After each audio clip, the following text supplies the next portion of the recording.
queridos irmãos, queridas irmãs dessa casa tão acolhedora, nessa dupla assembleia dessa noite, porque, embora o número de pessoas no plano físico é no número razoável, mas no plano espiritual, com certeza, a casa está lotada, como sempre, porque os espíritos procuram, vêm através da luz. Se nós precisamos, imagina eles também quando não precisam da luz que é emanada através das casas espíritas. Então, para mim é uma honra muito grande, o desafio também é aceitar o convite do nosso querido irmão Seu Altamiro. Como ele falou, eu sou trabalhadora do Bezerra, de Menezes, não me considero palestrante, sou apenas uma expositora que trago alguns temas para a reflexão de todos. Eu sempre costumo falar que eu tenho um guia que eu acho que ele é um pouco tímido, então eu costumo escrever as minhas palestras, as exposições. Quando elas surgem, eu escrevo, não é uma psicografia, mas eu as escrevo. Então vocês vão ver alguns momentos que eu leio. E elas sempre são pautadas, né, com a doutrina espírita. Dentro do Evangelho, dentro do Livro dos Espíritos, nas obras subsidiárias. Então a gente tenta trazer sempre dentro do que o nosso codificador trouxe como princípio básico dessa doutrina tão maravilhosa e consoladora. Então o tema que eu trouxe para essa noite é sobre responsabilidade familiar e social. Hoje a gente vai conversar um pouco, então, sobre tecnologias, sobre mídias, sobre valores e principalmente como que nós estamos nos relacionando com tudo isso, que é um tema tão atual, e como é que nós estamos interagindo com tudo isso que está acontecendo no mundo de hoje. Os nossos recursos, né, eu trouxe só para quem consegue ver, mas aqui tem uma imagem que mostra, são 3 bonequinhos de madeira, que eles simbolizam a nossa primeira sociedade, que é a família. Então nós nascemos, nós somos inseridos numa pequena sociedade, que é a sociedade familiar, que a partir dela, juntando com todas as outras, a gente forma essa grande sociedade a qual nós vivemos e estamos inseridos. Então eu pergunto aos queridos irmãos aqui hoje, se alguém aqui teve acesso hoje a alguma mídia social, por exemplo, WhatsApp, Instagram, Facebook, pode levantar a mão sem medo. E também, se alguém aqui hoje teve acesso a alguma mídia social mais antiga, tipo daquelas, conversar com o vizinho, com a família, com os amigos, alguém que, aquela fofoquinha na janela, no portão, alguém aqui fez isso hoje? Fofoquinha não, ajuda sim. Pode ser. Então, já em menor número. Mas o que eu quero conversar sobre isso? Que as relações sociais, elas são algo muito importante para o nosso desenvolvimento. E lá em O Livro dos Espíritos, sobre a lei de sociedade, o Kardec questiona os espíritos sobre a necessidade da vida social. Então ele pergunta na questão 766, a vida social está na natureza? E os espíritos respondem, certamente. Deus fez o homem para viver em sociedade. Não lhe deu inutilmente a palavra e todas as outras faculdades necessárias à vida de relação. Então, a palavra, ela é algo que faz a gente se comunicar. Sabemos que existem outros tipos de expressão. Mas a palavra em si traz essa relação tão importante para nós como sociedade. Então, é necessário que nós nos relacionemos. Ninguém consegue evoluir sozinho. Então, a gente precisa dessa sociedade.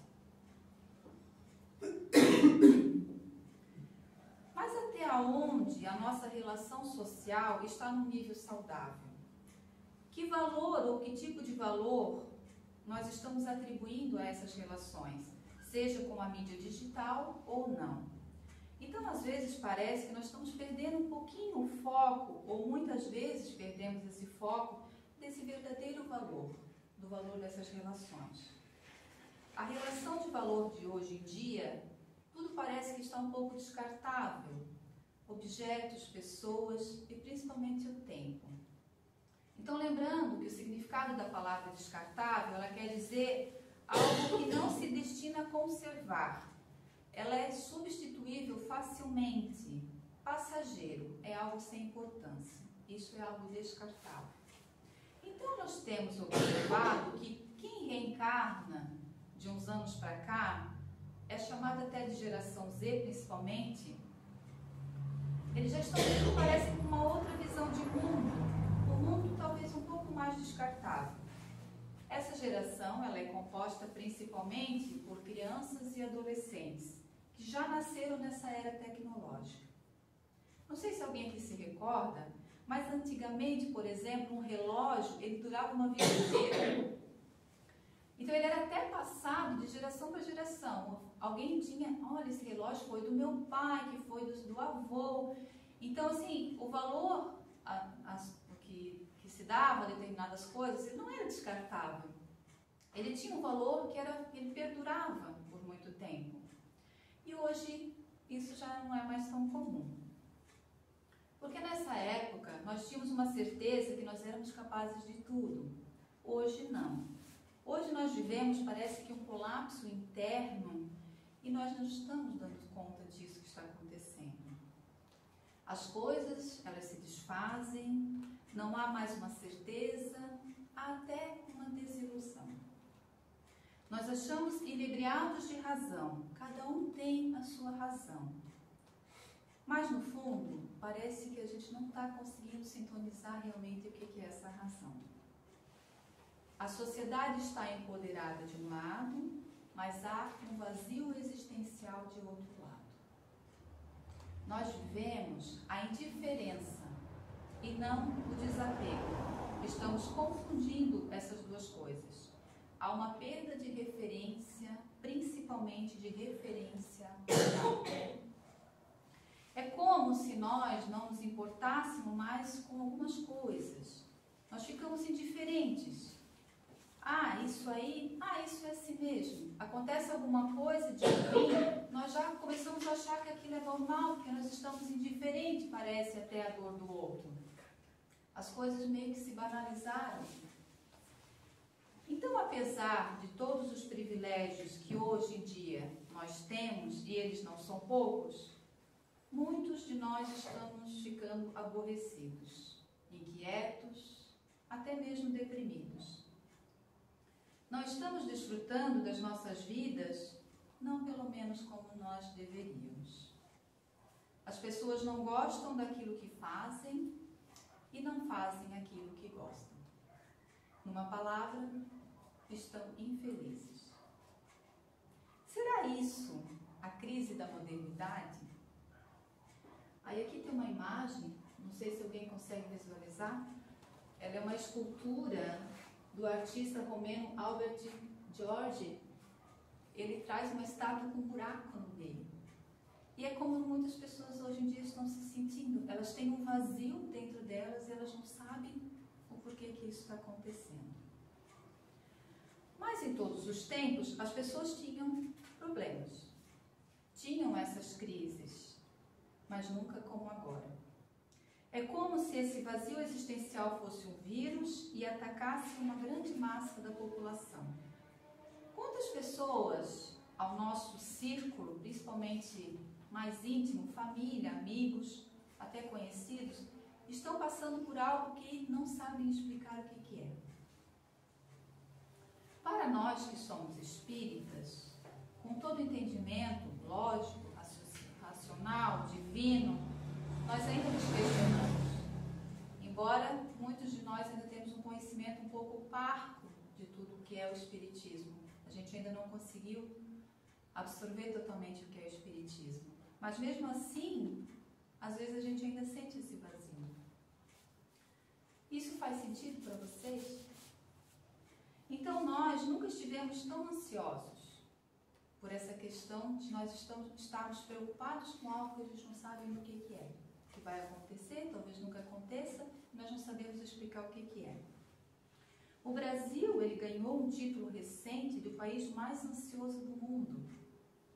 Estamos com a nossa cabeça sempre lá no futuro, preocupados com algo que ainda não aconteceu. E que bem possível que também não vai acontecer. Eu não vivo o agora. O que está acontecendo hoje. Eu estou sempre preocupado com o amanhã. Aí nisso tudo nós esquecemos do consolo que Jesus nos deu como um conselho tão bom. Quando ele diz lá em Mateus 6,34, não vos inquieteis com o dia de amanhã, pois o amanhã cuidará de si. A cada dia basta o seu mal. Quem de nós tem controle sobre o amanhã? Quem de nós sabe o que será o nosso dia de amanhã? Hoje nós planejamos o dia de amanhã, mas ele está nas mãos de quem? Nossa, nós não sabemos.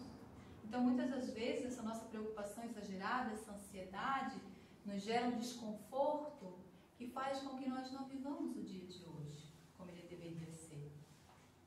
Então, como Jesus nos diz, deixai para amanhã o que é do amanhã. Mas nós conseguimos fazer isso?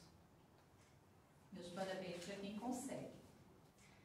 Mas até aqui está tudo bem. Nós somos pessoas adultas, nós sabemos um pouco da vida, entendemos dos padrões, entendemos de relações, entendemos de alguns comportamentos, entendemos como lidar com algumas dessas situações.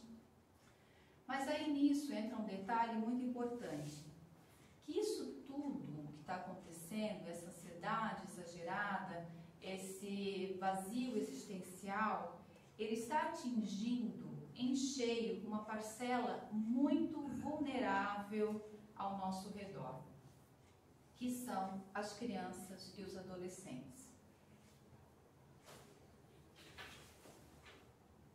Eu preciso trazer aqui para vocês que o tema dessa exposição, ele foi um pedido feito por um espírito amigo que se manifestou na casa espírita onde nós trabalhamos, que ele pediu que falássemos mais nas casas espíritas a respeito das crianças e dos adolescentes. Porque ele quis dizer que a espiritualidade também está muito preocupada com o que está acontecendo com as nossas crianças e nossos adolescentes. Lembra lá no começo, quando eu falei da pequena sociedade que é a família? Então, por isso que a gente trouxe esse tema, que a espiritualidade está bem preocupada com o que está acontecendo com as crianças, principalmente com o uso indiscriminado das redes sociais, das redes ocultas, sobre a ansiedade e os possíveis desastres que isso vai causar no fator ambiental familiar como um todo. Então, dia após dia, aumenta o número de crianças e adolescentes com sérios problemas de depressão, ansiedade e, principalmente, é uma indiferença e, por fim, uma vontade de não viver mais.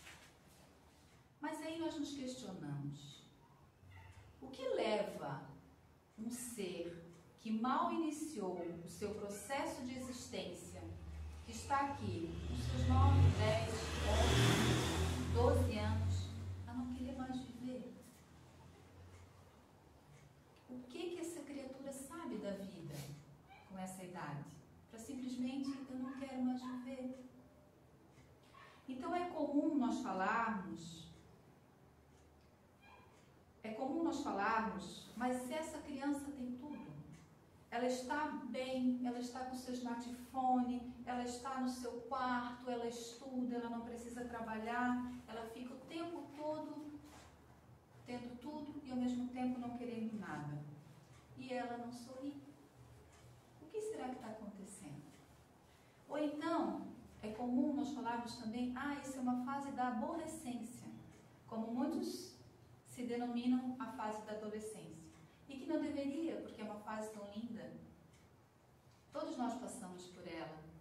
E de aborrecência é para quem está ao redor, mas para ele é uma confusão de sentimentos. É uma confusão de hormônios, é uma confusão de várias coisas e que só precisa de esclarecimento e um pouco de tempo e paciência. Então, nós não vamos aqui nos ater aos processos biológicos e hormonais que permeiam essa fase, porque isso todos nós já sabemos, mas sim nos processos psicológicos que saem da normalidade e estão destruindo essas pessoas que, como qualquer um de nós passou por um plano reencarnatório. Está aqui no seio familiar, ao qual é o necessário para ela, a qual foi escolhido, e agora não consegue lidar com esse mundo tão controverso. Embora o Espiritismo nos traga muitas referências sobre o papel dos pais e da família na formação dos seus, esse é um problema de todos nós. E cabe a todos o empenho para auxiliar quem precisa. O papel do Espiritismo também é de educar e instruir. O intuito de trazer esse tema não é, em hipótese nenhuma, julgar os pais, porque isso não cabe a nenhum de nós. Nem de dizer para que façam isso ou façam aquilo, como nos foi ensinado pelos Espíritos, mas sim que cada um possa fazer uma reflexão que pondere, que aconselhem e que isso possa fazer sentido para vocês. Nem todos temos filhos. Eu, por exemplo, não tenho. Acredito que tenha mais pessoas que também não têm filhos. Não sei se aqui no Missionários de Luz, mas lá no Bezerra a gente teve bastante casos com relação a isso. Pessoas que, mas eu não tenho filhos, né? Mas você tem amigos, você tem familiares, você tem conhecidos. E como o papel do Espiritismo nos é de instruir também, cabe ao nosso papel social auxiliar a quem está passando por algum problema. Então, lá no Livro dos Espíritos, na questão 582, Kardec questiona: pode-se considerar como missão a paternidade? Aí os Espíritos respondem a Kardec: é sem contestação possível uma verdadeira missão. É ao mesmo tempo grandíssimo dever e que envolve mais do que pensa o homem a sua responsabilidade quanto ao futuro.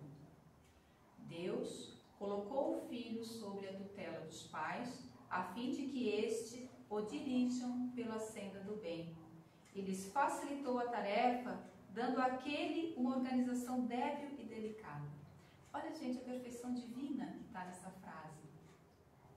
É dado aos pais pequenininho, que possa ser moldado na senda do bem e que torna propício a todas as impressões. Quer dizer que aquele espírito que está ali, embora ele tenha todo o plano reencarnatório, que ele vai ter também o livre-arbítrio dele, mas ele está suscetível às impressões daquela pequena sociedade a qual ele está inserido, que é a família. Usar, no entanto, que mais cuidam de aprumar as árvores do seu jardim e de fazê-las dar bons frutos em abundância, do que formar o caráter do filho. Se este vier a sucumbir, por culpa deles, suportarão os desgostos resultantes dessa queda e partilharão dos sofrimentos do filho na vida futura, por não terem feito o que lhes estava ao alcance para que ele avançasse na estrada do bem. Então é melhor cuidar desse filho pequenininho que está vindo, com todo aquele amor, com todo aquele cuidado, instruindo-o na senda do bem, ou deixar esse olhar para ele e ficar olhando, como diz aqui, preocupado com os jardins, né? Será que é a aparência que tanto conta? Ou é os valores que a gente consegue colocar naquele ser? Em uma outra resposta, em O Livro dos Espíritos, na questão 208, os Espíritos nos dizem também, como resposta, que os espíritos dos pais têm por missão desenvolver os de seus filhos pela educação. Constitui-lhes isso também uma tarefa. Então, gente, não se iludam que ninguém é pai ou mãe por acaso. Olha a grande missão e a grande tarefa que é dada a todos. Muitos são pais não biológicos, que vêm através de outros meios. Tem avós que cuidam dos netos como se fossem filhos, tem os adotados, mas tudo isso, nada é por acaso. Ninguém é pai ou mãe por acaso. E já no livro Consolador, o Espírito Emmanuel, através de Francisco Xavier, na questão 110, ele fundamenta essa fala dos Espíritos sobre a educação. Então é perguntado a Emmanuel assim: qual a melhor escola de preparação das almas reencarnadas na Terra? Aí Emmanuel responde, com aquela forma bem emanuelina, sutil, austera. E ele fala assim: a melhor escola ainda é o lar, onde as criaturas devem receber as bases do sentimento e do caráter. Os estabelecimentos de ensino propriamente do mundo podem até instruir, mas só o Instituto da Família pode educar.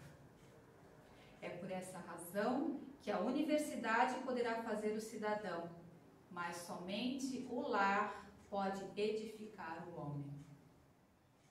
Na sua grandiosa tarefa de cristianização, essa é a profunda finalidade do Espiritismo evangélico, no sentido de iluminar a consciência da criatura, a fim de que o lar se refaça e novo ciclo de progresso espiritual se traduza entre os homens, entre os lares cristãos, para a nova era da humanidade.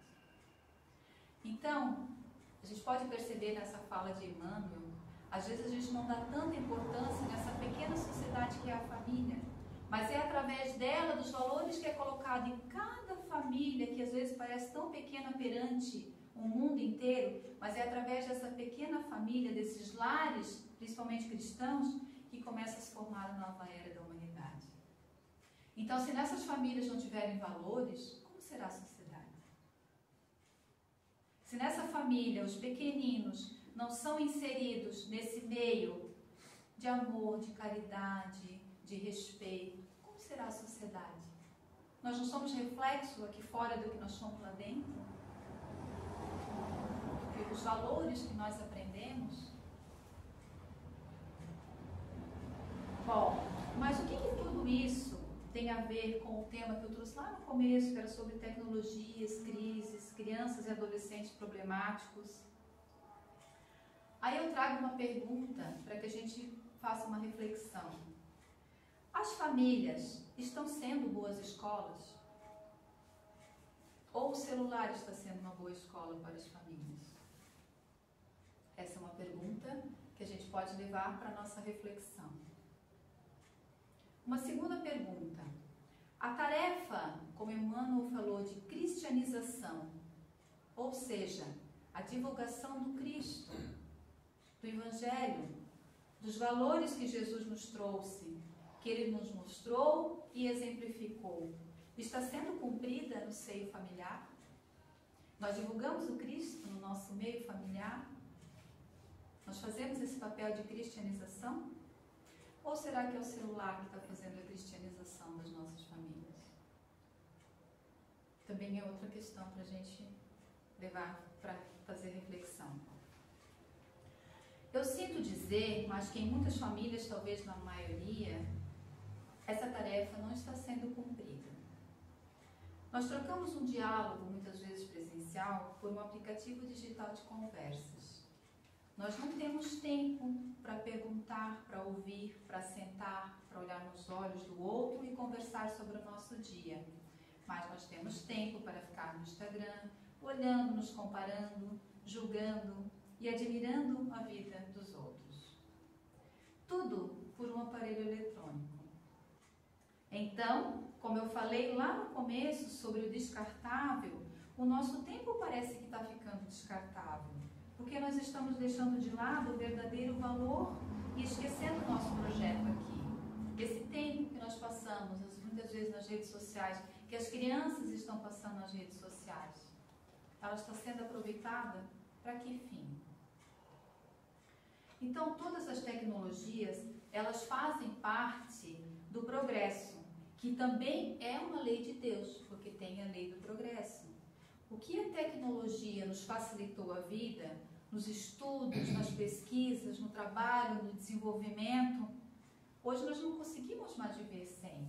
Então, esse progresso foi muito importante para essas relações sociais. Mas o que aconteceu?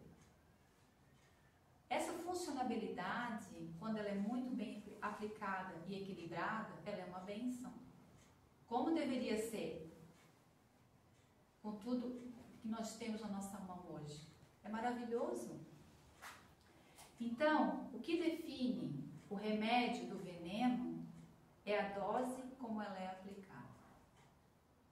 Nós precisamos sim de conexões, relações, mas nós precisamos que essas conexões sejam positivas, que elas sejam fundamentadas através do bem. E nós sabemos o que é preciso para fazer o bem. Nós sabemos observar cada coisa que nós procuramos, olhamos, identificamos se aquilo é bom ou ruim. Mas aí vai a nossa força de vontade para saber se a gente quer continuar o que nós estamos fazendo ou nós queremos mudar o nosso foco para valores realmente reais. Então, as nossas crianças que já nasceram nesse meio estão, parece que num barco à deriva. O acesso a tudo e a qualquer tipo de informação, através principalmente das redes sociais e conteúdos inadequados, eles estão comprometendo seriamente o seu desenvolvimento espiritual, sem contar o desenvolvimento físico. Porque eles não se movimentam, eles ficam com o celular aqui, a tensão sobre o pescoço, o peso da cabeça olhando o celular dessa maneira é o equivalente a 26 quilos. Então imagina como fica, da nossa também, tá, gente? Então imagina como fica essa coluna cervical numa criança ao longo do tempo. Ela não se movimenta, ela não se alonga. Aí eu pergunto se está tendo uma relação justa entre os ensinamentos de Jesus, os ensinamentos espíritas e a realidade familiar. Onde estão, que quase não os vemos nas palestras espíritas? É careta falar de Jesus para os jovens, é fora de moda seguir padrões que conotem religião. Este é um pensamento, infelizmente. Mas esses jovens, eles estão gritando por ajuda e não sabem, mas eles sentem um vazio, uma tristeza que eles não sabem explicar. O que nós sentimos quando nós não estamos gostando das nossas vidas? Nós sentimos realmente esse vazio. Eu não vejo graça em nada aqui. Eu estou triste, eu estou deprimida, eu não sei como mudar isso, porque não me ensinaram, não me mostraram. Eu sou só uma criança ainda. Eu não sei explicar nada sobre a vida, porque eu não aprendi. E é assim que acontece na maioria das famílias. A vida para essas crianças não tem uma resposta. Elas não entendem porque falta o diálogo, de instrução, de acolhimento. Então vejam a importância da educação, do diálogo e do entendimento, da honestidade na construção de um ser. E a família, ela é responsável por isso. É a nossa tarefa, é a nossa missão. Essa é a escola. Ah, mas eu já conversei com meu filho e não adianta, ele não quer me ouvir. Mas você é exemplo daquilo que você fala? Teoria e prática. Você dispõe do tempo para educar? Para ouvir, para conversar? Para que ele confie realmente em você? Participam todos da família do Evangelho no lar? Frequentam um lugar religioso para instrução regularmente? Oram com seus filhos? São questões que todos nós precisamos refletir. Ah, mas meu filho é ansioso, ele não tem paciência com nada. Ele faz birra, eu começo a conversar, ele se tranca, ele faz birra com tudo. Agora vocês analisem comigo. Nessa era digital, tudo acontece em segundos. Até menos de segundos. Nós não aprendemos mais a esperar. Eu quero saber de algo, eu digito ali no Google, na minha frente abre um mundo de possibilidades. Eu quero uma comida, eu abro um aplicativo, está ali um monte de restaurante com todos os tipos de comida que eu quero. Naquele instante. Então, nós não precisamos mais esperar. Está tudo pronto. Então, como é que eu vou convencer uma criança ou um adolescente a vir aqui no centro espírita, escutar a Nani por uns 40 minutos, sentado num banco, se ele não sabe esperar? isso precisa fazer sentido para ele. E o sentido, ele se aprende ensinando. E ensinar, muitas vezes, dá trabalho.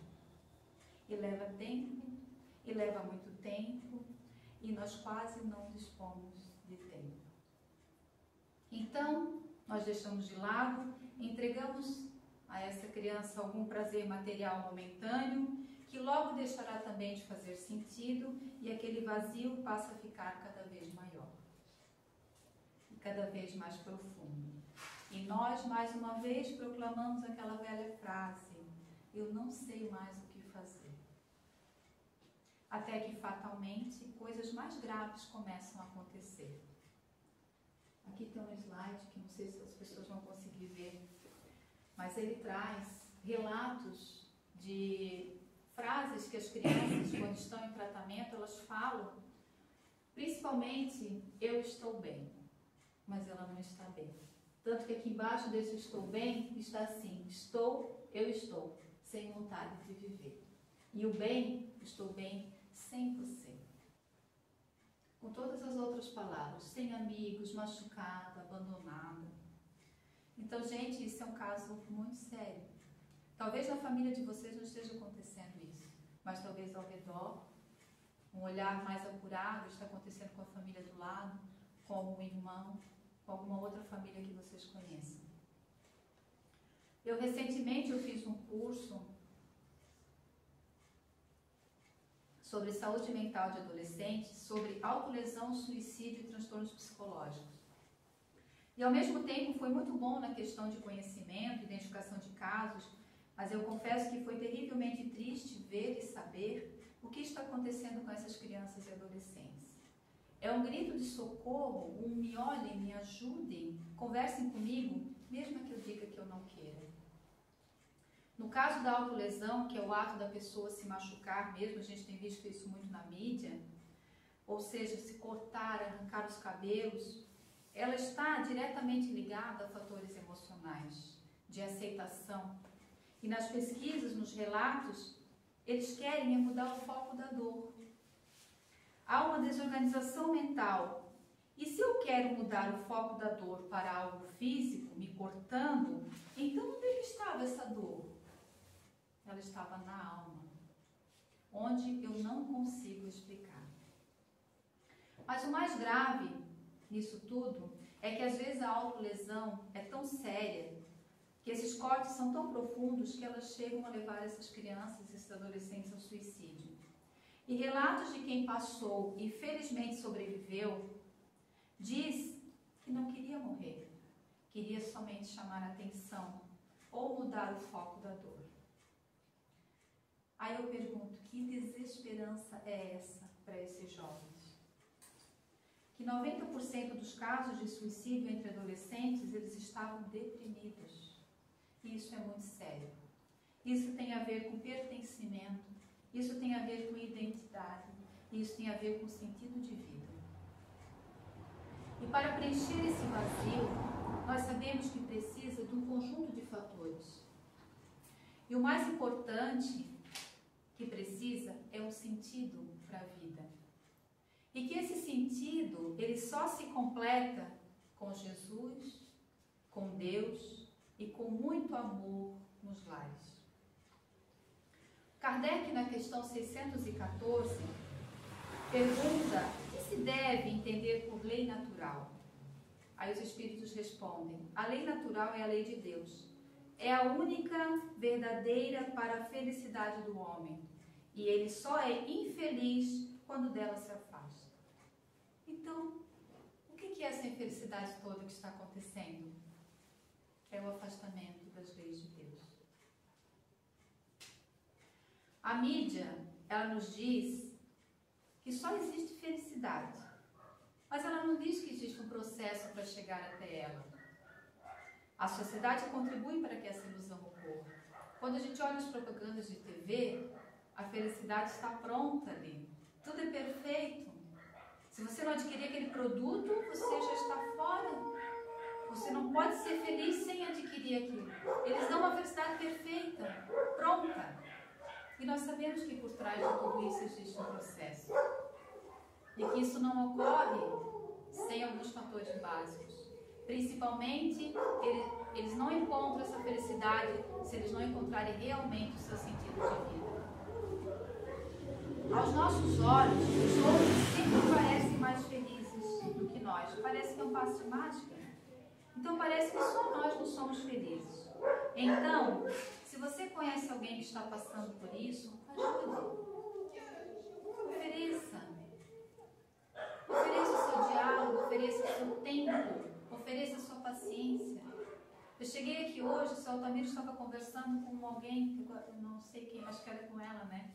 Mas eu pensei assim, que coisa maravilhosa você ter alguém para conversar. Olhar no olho, aconselhar. E cada um de nós aqui é capaz de fazer isso. Um vizinho, um amigo, alguém da família. Você está precisando de alguma coisa? Você está tão triste hoje? O que eu posso fazer para te ajudar? Isso são relações. São relações e são deveres, missões e tarefas que cabem a cada um de nós.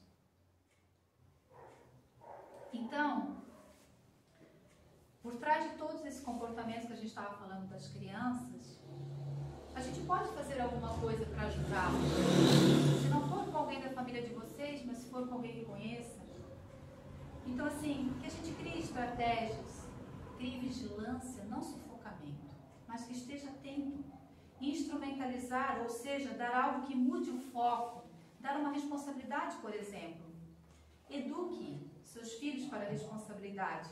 Cuidar de alguém, arrumar a cama, lavar uma louça, arrumar o quarto.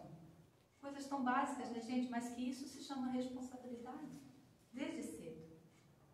Leia com ele. Se for o evangelho, então, será perfeito. Crie rotinas, crie horários, que ele possa interagir, tanto virtualmente, mas que a rotina familiar presencial seja preservada. Isso é fundamental. Crie uma rede com quem está ao seu redor. E nisso todos nós somos responsáveis. Amai-vos uns aos outros, disse Jesus. Eu vou ler agora uma mensagem do Evangelho de Santo Agostinho, que está no capítulo 14, do item 9. Então, Santo Agostinho nos diz o seguinte: ó espíritas, compreendei agora o grande papel da humanidade. Compreendei que quando produzis um corpo, a alma que nele encarna vem do espaço para progredir. Inteirai-vos dos vossos deveres e ponde todo o vosso amor em aproximar de Deus essa alma. Tal a missão que vos está confiada e cuja recompensa recebereis, se fielmente a cumprirdes. Os vossos cuidados e a educação que lhes darei auxiliarão o seu aperfeiçoamento e o seu bem-estar futuro. Lembrai-vos de que cada pai e cada mãe perguntará a Deus: que fizestes do filho confiado à vossa guarda? Se por culpa vossa ele se conservou atrasado, tereis como castigo ver entre os espíritos sofredores, quando de vós dependia que fosse ditoso. Então, vós mesmos, assediados de remorsos, pedireis, vos seja concedido, reparar a vossa falta. Solicitareis para vós e para ele outra encarnação, em que os cerqueis de melhores cuidados, e que ele, cheio de reconhecimento, vos retribuirá com o seu amor. A tarefa, nos diz Santo Agostinho, não é tão difícil quanto vos possa parecer. Não exige o saber do mundo. Podem desempenhá-la assim o ignorante como o sábio. E o Espiritismo lhe facilita o desempenho, quando a conhecer a causa das imperfeições da alma humana. Espreitem, pois, os pais os menores indícios reveladores do germe de tais vícios e cuidem de combatê-los sem esperar que lance raízes profundas. Deus não dá prova superior às forças daquele que a pede. Só permite as que podem ser cumpridas. Se tal não sucede, não é que lhe falte possibilidade, falta-lhe vontade. Com efeito, Quantos há que, de vez em resistirem aos maus pendores, se comprazem deles? Admirai, no entanto, a bondade de Deus, que nunca fecha a porta do arrependimento. As provas rudes, ouvi-me bem, são quase sempre indícios de um fim de sofrimento e de um aperfeiçoamento do espírito, quando aceitas com o pensamento em Deus. Esse item é bem grande. Quem quiser fazer a leitura completa em casa, é no capítulo 14, item 9, sobre honrar pai e mãe, no Evangelho segundo o Espiritismo. Então, Santo Agostinho nos traz, principalmente com essa última fala, né, de como Deus é perfeito com a gente, né? Ele nos dá o direito do arrependimento e que a gente possa voltar e reparar. Isso é dádiva divina. Então, isso tudo que eu trouxe até aqui para vocês hoje, para refletir, não quer dizer que isso tudo seja absoluto ou resolutivo, só que isso precisa fazer sentido para vocês. Porque nem tudo depende somente de nós. Precisa haver, nós sabemos, uma cooperação mútua, mas com certeza é imprescindível para as medidas de redução de danos que a gente faça também a nossa parte. Porque Deus é justo e bom. Se fizermos tudo o que estiver a nosso alcance e nós não conseguirmos alcançar esse objetivo, mesmo assim, nós cumprimos o nosso dever. Porque nós sabemos que, como todos nós temos o livre-arbítrio, às vezes aquela família, ela é perfeita com seus filhos. Ela fez tudo, aqueles pais abdicaram de muitas coisas para se doar. E mesmo assim aquele filho preferiu o caminho errado. Mas nós precisamos ter cumprido a nossa tarefa. Aí o julgamento não nos cabe somente a Deus. Então, eu vou finalizar com essa mensagem de André Luiz, onde ele fala que a proteção da esfera superior, ela é inegável a todos nós que ainda nos movimentamos na sombra. Ai de nós, todavia, se não procurarmos as bênçãos da luz. André Luiz. Então, meus queridos, era isso que eu tinha para a gente refletir essa noite. Obrigado por me ouvirem e desejo que Deus fique no coração de cada um de vocês, trazendo sempre boas reflexões, principalmente à luz da doutrina espírita, tão consoladora e que nos auxilia em todos os momentos da nossa vida. Muito obrigada.